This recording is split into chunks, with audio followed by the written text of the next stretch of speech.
Hello student, मैं अजीत नामदेव स्वागत करता हूं आप सभी का आपके इस यूट्यूब चैनल बिंद कोचिंग क्लासेस पर।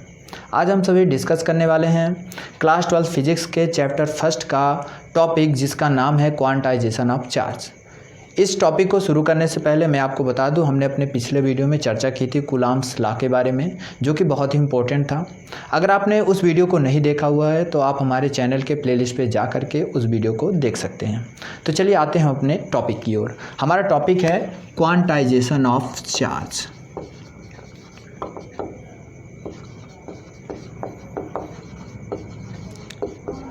इसे बोला जाता है आवेशों का क्वांटीकरण भी कहते हैं। ये जो क्वांटाइजेशन ऑफ चार्ज है, इसका मीन्स क्या होता है? इसका मीन्स है कि अगर हम कोई भी चार्ज शो करते हैं कि किसी भी बॉडी पे इतना चार्ज है, ठीक है ना, उसको किस तरह शो किया जाता है। तो आपने देखा होगा कि हम कभी ऐसा लिखते हैं 2+2 इलेक्ट्रॉन नेगेटिव, या कभी ऐसा लिख देते हैं, ऐसा कुछ हम उस पर लिखते हैं, ठीक है। तो ये क्या है, ये जो लिखे जाते हैं हम इसको ऐसे ही क्यों डिफाइन करते हैं, ठीक है। तो चलिए हम इसके बारे में चर्चा करेंगे, ऐसा ही हम क्यों लिखते हैं। तो क्वांटाइजेशन ऑफ चार्ज कहता क्या है? तो अगर आप देख पा रहे हो तो हम आपके स्क्रीन पे हमारी नोट्स दिखाई दे रही होगी, आप उसे देख सकते हैं, ठीक है। जो कुछ भी मैं पढ़ा रहा हूँ सब उसी में दिया हुआ है, तो यहाँ पे मैं समझाऊंगा, आप उसे अगर चाहें तो लिख भी सकते हैं, ठीक है। तो चलिए शुरू करते हैं।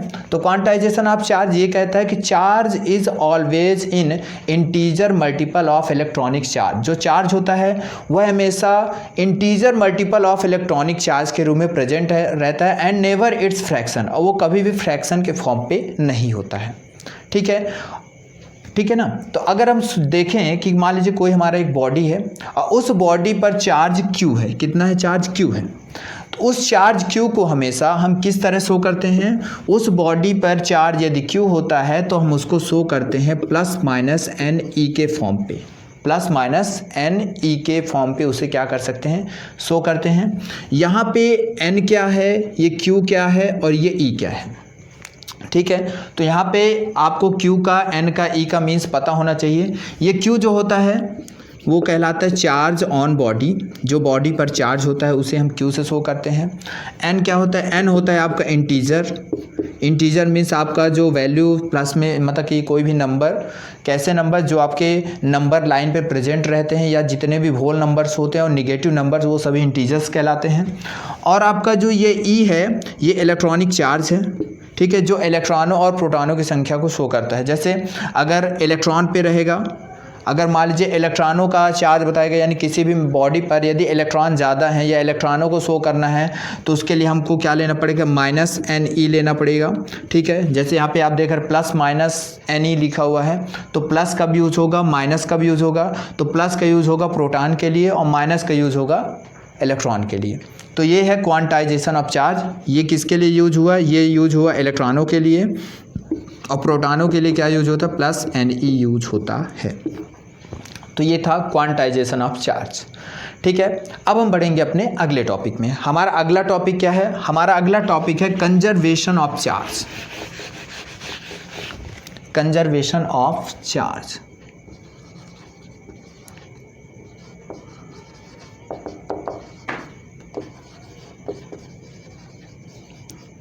इसको बोला जाता है आवेशों का संरक्षण। ये क्या कहते हैं? ये टॉपिक हमारे ये बताना चाहता है कि जो चार्ज होता है, charge are neither be created nor be destroyed, it can change into one body to another body. या ये कह सकते हैं कि ये ट्रांसफ़र हो सकता है एक बॉडी से दूसरी बॉडी में, सिर्फ इसे क्या किया जा सकता है? ट्रांसफ़र किया जा सकता है। इट मीन्स चार्ज को ना तो कभी क्रिएट किया जा सकता है और ना तो उसे कभी क्या किया जा सकता है? डिस्ट्रॉय किया जा सकता है। उसे सिर्फ एक बॉडी से दूसरी बॉडी में क्या किया जा सकता है? ट्रांसफ़र किया जा सकता है। यही कहलाता है कंजर्वेशन ऑफ चार्ज। तो ये था हमारा सेकेंड टॉपिक। अब हम बढ़ेंगे अपने अगले टॉपिक में। अब हमारा अगला टॉपिक है principle of superposition. Principle of superposition,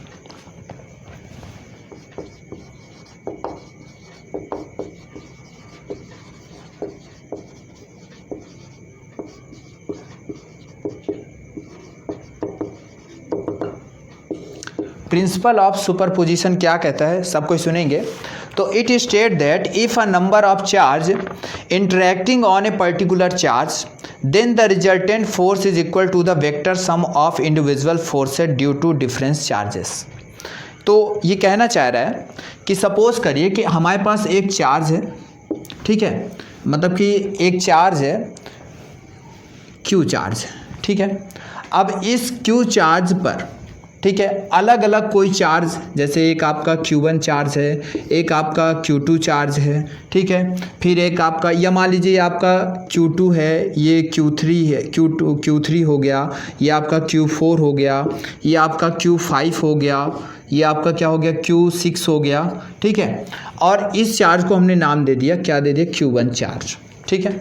तो जब एक Q1 चार्ज यानी किसी एक सिंगल चार्ज पर जितने भी अलग अलग चार्ज हैं, ठीक है, उन चार्ज के द्वारा, ठीक है, जब क्या किया गया, इसको कनेक्ट किया गया, तो जब यहाँ पर ये कनेक्ट हुआ इससे, तो यहाँ पे एक अलग फोर्स क्रिएट हुआ। यहाँ पे जब Q3 को इससे कनेक्ट किया तो एक अलग फोर्स क्रिएट हुआ। यहाँ पे जब इसको Q4 से कनेक्ट किया तब यहाँ पे एक अलग फोर्स क्रिएट हुआ। ऐसे ही यहाँ पे अलग, यहाँ पे अलग, ठीक है। तो ये जितने भी अलग अलग फोर्सेस हैं जो यहाँ पे क्रिएट हो रहे हैं, इस चार्ज पर जितना टोटल फोर्स क्या होगा, क्रिएट होगा, उसके वेक्टर सम के क्या होता है, इक्वल होता है, ठीक है ना। इन सबको इंडिविजुअल चार्ज बोलते हैं, जिनके द्वारा इस पे क्या हो रहा है, अलग अलग फोर्स क्रिएट हो रहा है। तो जितने अलग अलग फोर्स इस पे क्रिएट हो रहे हैं, उन सभी फोर्स का जो वेक्टर सम होता है वो इस चार्ज पर लगने वाले टोटल फोर्स के क्या होता है, इक्वल होता है। इसी को बोलते हैं प्रिंसिपल ऑफ सुपरपोजिशन बोलते हैं, ठीक है, या इसे हिंदी में बोलते हैं अध्यारोपण का सिद्धांत भी कहते हैं, ठीक है। इसी के एक दूसरी डेफिनेशन भी मैंने लिखी हुई है, क्या है, force on a charge due to a number of charge, किसी भी चार्ज पर force due to a number of charge, कई सारे चार्ज की वजह से, ठीक है ना, is the vector sum of forces, is the vector sum of forces. यहाँ पे जो फोर्स है, यहाँ पे जो फोर्स है, यहाँ पे जो फोर्स, यहाँ पे जो है, ये यहाँ पे जो है, उन सब के फोर्सेस के वेक्टर सम के, ठीक है ना, क्या होता है, इक्वल होता है। तो चलिए देखते हैं कैसे। ये आपका Q1 है, ये Q2, तो यहाँ पे कौन सा फोर्स लग रहा है, 1 पर 2 की वजह से जो फोर्स लग रहा है, 1 पर 3 की वजह से जो फोर्स, 1 पर 4 की वजह से, और 1 पर 5 की वजह से, और 1 पर 6 की वजह से, ये आपका फोर्स है। हमने टोटल फोर्स ले लिया क्या, F क्या होगा, F जो होगा टोटल फोर्स, F जो होगा वो इक्वल हो जाएगा, किसके इक्वल हो जाएगा, तो F जो होगा वो इक्वल होगा F12 के, F13 के, F14 के, F15 के, और डैश डैश डैश, ऐसे जितने सारे फोर्स होंगे सभी के क्या हो जाएगा, वो वेक्टर सम के क्या हो जाएगा, इक्वल। इसी को हम लोग क्या बोलते हैं, प्रिंसिपल ऑफ सुपरपोजिशन, ठीक है। अब हम बढ़ेंगे अपने अगले टॉपिक में, ठीक है। तो देखिए हमारा अगला टॉपिक है इलेक्ट्रिक फील्ड, इलेक्ट्रिक फील्ड। तो याद रखिए, अब ये जो हमारा टॉपिक स्टार्ट हो रहा है, ये अब आपके जितने भी नए टॉपिक्स पढ़ाए जाएंगे वो सभी इस टॉपिक से रिलेटेड रहेंगे। तो कृपया आप इसको ध्यान से सुनेंगे, समझेंगे, ठीक है। अगर कोई भी प्रॉब्लम हो तो आप हमें कमेंट करके ज़रूर बताएं, ठीक है। तो चलिए जानते हैं इलेक्ट्रिक फील्ड क्या होता है। तो इलेक्ट्रिक फील्ड क्या होता है, the region around a configuration of charge in which electric effect can be experience. कोई भी एक चार्ज ले लीजिए, ठीक है। अब ये चार्ज हमने लिया, ये पॉजिटिव चार्ज मान लीजिए, ठीक है। अब ये पॉजिटिव चार्ज ये जहाँ पर प्रेजेंट रहता है, ये अपने चारों ओर कुछ फील्ड क्या करता है, क्रिएट करता है, मतलब ये अपने चारों ओर एक फील्ड बना लिया, ठीक है। अब ये जो फील्ड बना रहा है, अगर इस फील्ड के अंदर हम कोई भी पॉइंट, जैसे ये पॉइंट हमने लिया, अब इस पॉइंट पर अगर हम जाएंगे, ठीक है, तो या तो अब मान लीजिए कि हम जब गए तो हमारे अंदर भी कोई चार्ज रहा होगा, मान लीजिए कि हमारे अंदर है पॉजिटिव चार्ज, हमारे अंदर भी है, ठीक है।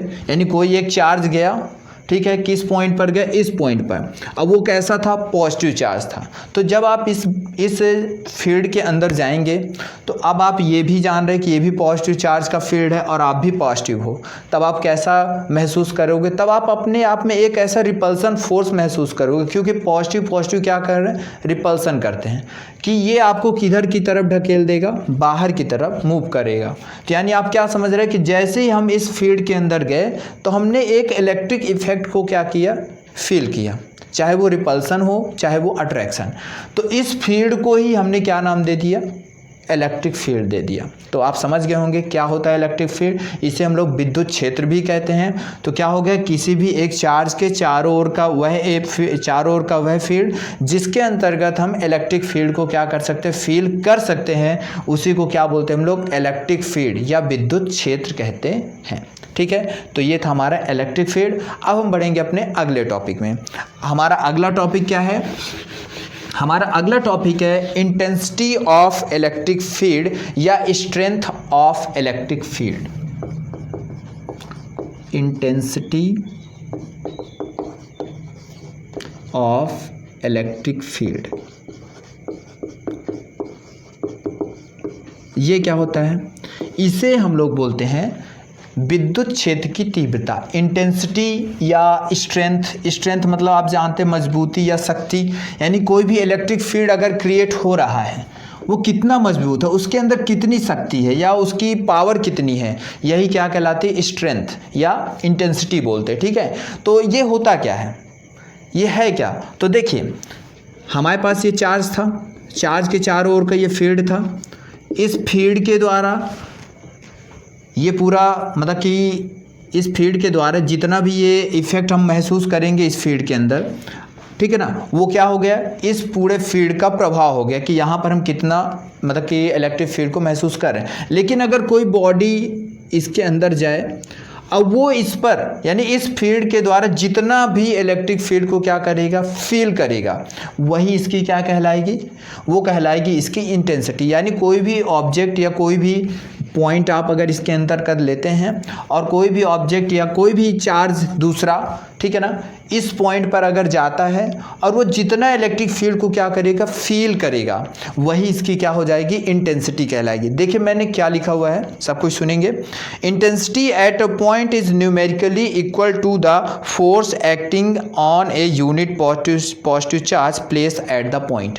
यानी इस इलेक्ट्रिक फील्ड के अंदर किसी भी पॉइंट पर जब हम किसी यूनिट चार्ज को क्या करें, रखें, तो जितना इलेक्ट्रिक फील्ड को या जितना इलेक्ट्रिक इफेक्ट को क्या करेगा, फील करेगा, उसी को हम क्या बोलते हैं, intensity of electric field.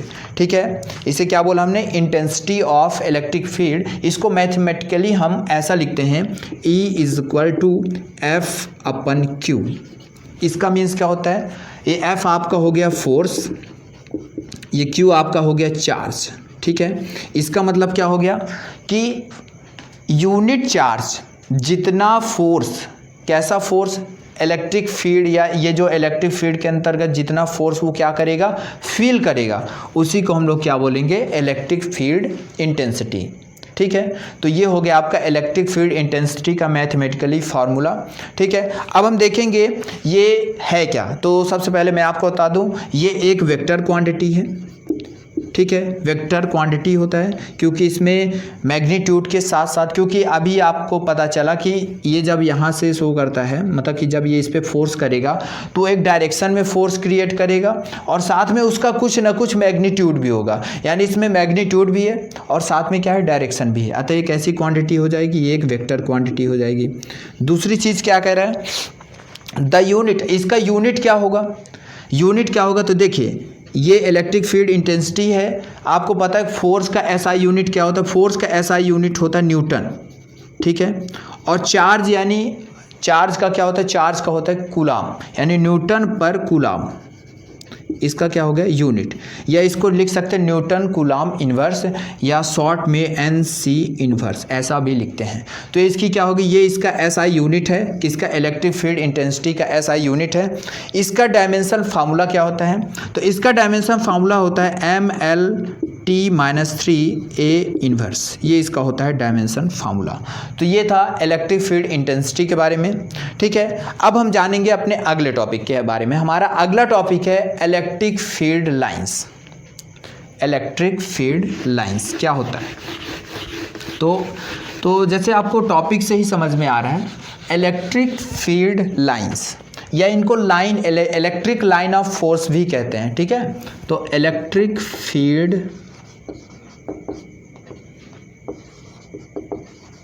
Lines, तो इलेक्ट्रिक फील्ड लाइंस क्या होते हैं?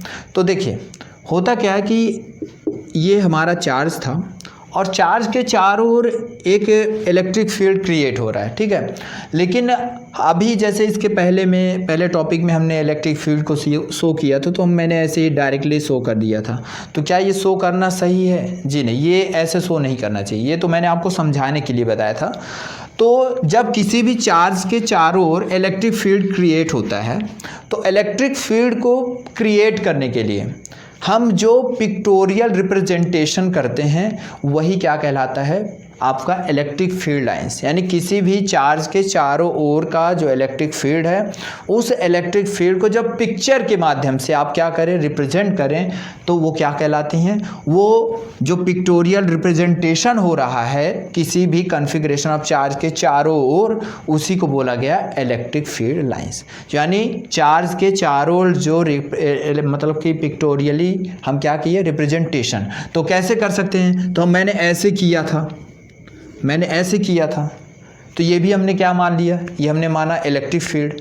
ठीक है, लेकिन जब इसके चारों हम जैसे लाइन के माध्यम से करें, जैसे हम ऐसे कर दें, ये हो गया, ये हो गया, ये हो गया, ये हो गया, ये हो गया, तो ये सब आपके क्या कहलाएंगे? ये कहलाएंगी इलेक्ट्रिक फील्ड लाइंस। ठीक है, तो चलिए हम जानते हैं इन इलेक्ट्रिक फील्ड लाइंस की प्रॉपर्टी के बारे में कि इन इलेक्ट्रिक फील्ड लाइंस की प्रॉपर्टी क्या क्या होती है। तो सबसे पहले हम जानेंगे इलेक्ट्रिक फील्ड लाइंस की प्रॉपर्टी के बारे में। पहला क्या कहता है? The electric field lines is a curve draw in such a way that the tangent to it at each point is in direction of net field at that point। कहता है कि जो इलेक्ट्रिक फील्ड लाइंस होती हैं वो एक curve बनाती हैं। कैसा कर्व बनाती हैं? कि एक कर्व दूसरे कर्व के ऊपर क्या हो, सिर्फ टेंजेंट हो। टेंजेंट मतलब सिर्फ टच करके जाए। यानी जैसे ये हमारा था, तो मैंने बनाया ऐसे कर्व के फॉर्म में बता रहा है, और वो एक दूसरे को सिर्फ क्या करना चाहिए, टच करना चाहिए। ठीक है, मतलब टच करे, वो क्रॉस ना करे। ठीक है, तो ये हमारा पहला हो गया कि जितनी भी इलेक्ट्रिक फील्ड लाइंस होती हैं वो कर्व के फॉर्म पे रहती हैं, और कर्व ऐसे बनाती कि कैसे हों, वो टेंजेंट हों। ठीक है, दूसरा चलते हैं। दूसरा क्या होता है? दूसरा कहता है start from positive charge and end to negative charge, do not close loop. कहते हैं जो इलेक्ट्रिक फील्ड लाइंस होती हैं, अब देखिए इसके बारे में थोड़ा सा अलग से मैं चर्चा करता हूँ। आपको पता है कि जैसे हमारे पास कोई एक, मान लीजिए सेल ही है, सेल या बैटरी का सेल ले लीजिए। अब उसमें एक पॉजिटिव चार्ज होता है, एक निगेटिव चार्ज होता है। आपको पता है कि कोई भी जो इलेक्ट्रिक फील्ड क्रिएट होगा उसमें एक ही चार्ज का एक ही इलेक्ट्रिक फील्ड हो सकता है, और निगेटिव है तो उसका दूसरा हो जाएगा। ठीक है, तो ये कहते हैं जो इसकी फील्ड लाइन होती हैं, या ये कहा जाए कि जब हम इन दोनों को क्या किए, ज्वाइंट किए, तो ज्वाइंट करने से एक क्या बन गए, एक ऐसा कंडक्टर बन गया। ठीक है, यह एक ऐसा डाइपोल बन गया कि जिसमें यह एक ऐसा सिस्टम बन गया जिसमें दो चार्ज क्या है, प्रेजेंट हैं। तो अब हम क्या कहेंगे इसके बारे में? तो अब देखिए इसका भी इलेक्ट्रिक फील्ड और इसका भी इलेक्ट्रिक फील्ड, दोनों का इलेक्ट्रिक फील्ड वर्क कर रहा है। तो ये बताया जा रहा है कि जो इलेक्ट्रिक फील्ड लाइन होती हैं वो पॉजिटिव चार्ज से क्या होती हैं, स्टार्ट होती हैं, और निगेटिव चार्ज से क्या होती हैं, निगेटिव चार्ज पे जा करके ख़त्म हो जाती हैं। यानी उनका स्टार्टिंग क्या है, उनका स्टार्टिंग हो गया पॉजिटिव चार्ज और एंड पॉइंट क्या हो गया, निगेटिव चार्ज। तो यानी स्टार्टिंग हो गया पॉजिटिव और एंड हो गया आपका कहाँ, निगेटिव। फिर दूसरा चीज़ इसी में क्या कह रहा था, डू नॉट क्लोज लूप। कहते हैं ये क्लोज लूप नहीं बनाती है। क्लोज लूप मीन्स क्या हो गया कि जैसे अब ये यहाँ से निकली और यहाँ पे जाके ख़त्म हो गई, तो क्या ये क्लोज हो गया? जी नहीं, क्योंकि अभी इसके अंदर भी तो है। तो कहता है कि ये कभी भी क्लोज लूप नहीं बनाती हैं। ठीक है, तो अब इसके बाद तीसरा टॉपिक देखेंगे। तीसरा टॉपिक कहता है two field lines are never intersect to each other. कहता है दो फील्ड लाइंस कभी भी एक दूसरे को क्रॉस नहीं करती हैं। तो जैसे ये इलेक्ट्रिक फील्ड लाइंस ऐसे जा रही हैं, आप सोचिए कि एक दूसरे को क्रॉस कर जाए, तो ऐसा कभी भी नहीं है। ये सिर्फ एक दूसरे को टच कर सकती हैं बट एक दूसरे को क्रॉस नहीं कर सकती। उसका रीज़न क्या है? रीज़न ये है two direction for electric field is not possible at a point, क्योंकि एक ही पॉइंट पर दो डायरेक्शन वो भी इलेक्ट्रिक फील्ड लाइंस के पॉसिबल नहीं हो सकते हैं, इसीलिए वो एक दूसरे को क्रॉस नहीं करती हैं। ठीक है, अगर वो इस डायरेक्शन में जा रही है तो वो इसी डायरेक्शन में जाएगी। आप सोचिए कि उसके अपोजिट में जाए तो ऐसा संभव नहीं है। तो चलिए आगे देखते हैं, हमारा अगला पॉइंट क्या है। अगला पॉइंट है field lines are parallel in uniform electric field. कहता है ये जो फील्ड लाइंस होती हैं ये यूनिफॉर्म इलेक्ट्रिक फील्ड के क्या होती हैं? पैरेलल होती है। पैरेलल मतलब उसके समांतर होती हैं। तो जैसे आप देख रही है इलेक्ट्रिक फील्ड लाइंस है और ये हमारा इलेक्ट्रिक फील्ड है ऐसा। तो यूनिफॉर्म का मतलब क्या हो जाता है? यूनिफॉर्म का मतलब होता है एक समान विद्युत क्षेत्र। यूनिफॉर्म इलेक्ट्रिक फील्ड का मीन्स होता है एक समान विद्युत क्षेत्र। जितना इलेक्ट्रिक फील्ड यहाँ है उतना यहाँ भी है, उतना यहाँ भी है। तो कहते हैं जो इलेक्ट्रिक फील्ड लाइंस होती हैं वो यूनिफॉर्म इलेक्ट्रिक फील्ड के क्या होती है? पैरेलल होती है। अगर मान लीजिए कि हमारा इलेक्ट्रिक फील्ड ऐसा है तो वो भी ऐसा ही होंगी। कौन? Electric field lines. तो ये थे हमारे कुछ पॉइंट्स इसकी प्रॉपर्टी के बारे में, किसकी? इलेक्ट्रिक फील्ड लाइंस के बारे में। तो जैसा आपने जाना कि इलेक्ट्रिक फील्ड क्या होता है, तो मैंने बताया इलेक्ट्रिक फील्ड क्या होता है। इलेक्ट्रिक फील्ड है किसी भी चार्ज के चारों ओर का जो इलेक्ट्रिक फील्ड है। जब हम उस इलेक्ट्रिक फील्ड को पिक्टोरिकली क्या करते हैं? रिप्रेजेंट करते हैं, तो उसी को हम इलेक्ट्रिक फील्ड लाइंस कहते हैं। ठीक है, अब इलेक्ट्रिक फील्ड लाइंस की हमने प्रॉपर्टी बताई कि ये कभी भी क्लोज लूप नहीं बनाती, ये कभी भी एक दूसरे को इंटरसेक्ट नहीं करती। दूसरा फिर मैंने बताया कि ये जब एक ये पॉजिटिव चार्ज से निकलती हैं और निगेटिव चार्ज पे जा करके क्या हो जाती है? इंड हो जाती हैं। ऐसे बहुत सारे टॉपिक थे, तो ये सब हमने चर्चा की। अब आगे की चर्चा हम अपने अगले वीडियो में करेंगे। तो आज के लिए बस इतना ही। अगर आपको कहीं भी कोई भी डाउट लगे तो आप हमें कमेंट करके ज़रूर बताएं। ठीक है, और अगर आपको वीडियो अच्छी लगी हो तो हमारे वीडियो को लाइक और कमेंट ज़रूर करें। ठीक है, और अगर आपने अभी तक हमारे चैनल को सब्सक्राइब नहीं किया तो हमारे चैनल को सब्सक्राइब ज़रूर करें। Thank you.